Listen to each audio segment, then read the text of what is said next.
In today's video, we're going to be talking about how to build a life you would not want to escape from. Many times we find people who are continuously questioning if they should continue living this lifestyle that they have, or they should just quit everything and start all over again. Building a life you don't have to escape from is not about building a life that is perfect. That is even almost impossible. It is not a life that is always full of constant happiness, joy, and all of that. Building a life you would not want to escape from is simply building a life that is meaningful, a life that is impactful, a life that gives you peace, and of course emotional safety. So how exactly can you build a life that you would not want to escape from? You need to stop building a life to impress, but to build a life that supports you. Many times we do things because we want to be validated by our friends, our neighbors, our bosses, our workers, people around us. It's all about them and not about us. This is the kind of life that is going to be fickle. It's not going to give you peace, because at the end of the day, you're always looking up to people to make you feel good, to make you feel like you've done well, to make you feel like yes, you have done something meaningful, which in the real sense,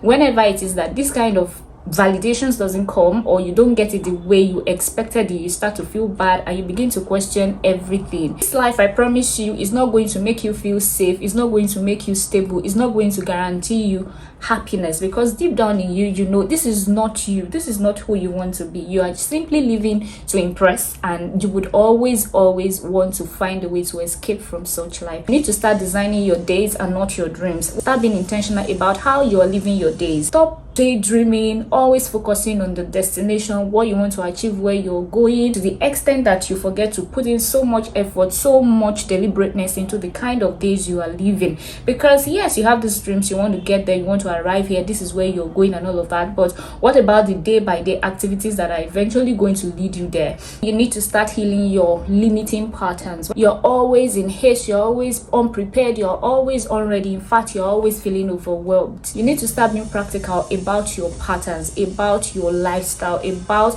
how you're living your life, about your lifestyle. Start creating structure. Are you always in a rush? Are you always unsettled? Are you always not prepared? Are you always feeling tired, overwhelmed, exhausted? Start to strike out things that are not necessary in your schedule. Start making plans, start creating structure, start outsourcing, so you find yourself in a much more settled and ready state. Be more deliberate about your relationships. So many times we downplay the impact of the kind of relationships that we have in our lives. We believe it's a relationship. Well, I know what I'm doing. It doesn't really count for much, but it does. Relationships have a way of filling us up, and it has a way of draining us. I remember a time I was beginning to get close to a person. It has happened that I have been the one. I had visited this person like 3 times, 4 times back then, and it got to a point I'm just like, why am I the one always visiting? So I decided to stay back.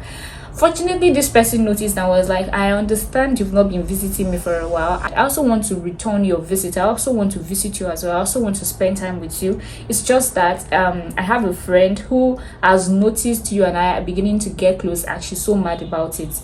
These are female friendships. These are females, they are ladies. And I'm like, what? You have a friend who will be mad that you're visiting another person? What kind of relationship is that? I was like, no, it's no problem. No, it's no problem. I don't even want such problems for you. And she was like, thanks for understanding.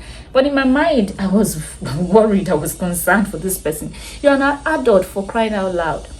Anyways, what I'm talking about is be intentional about your friendships. Certain friendships make it hard for you to exhale. It's more like you don't have your life. It's looking beautiful. Sometimes it feels like it's what you want, but some other days you feel like it's draining you. These are relationships you should strike out. If a relationship is not making you feel peaceful, it's not making you feel accepted, it's not making you feel like you can live your life, you still have control over your life, then it's not a relationship. So please be intentional about the kind of relationships you get yourself into. Not only the ones you get yourself into, but also the ones that you are choosing to maintain and remain in. Then lastly, I would advise that you live a life that aligns with your value. Most of the times you do things because this is how people do it now, this is what people love to see now, this is how people love to go about things now, and we forget to consider if these things are in alignment with our values.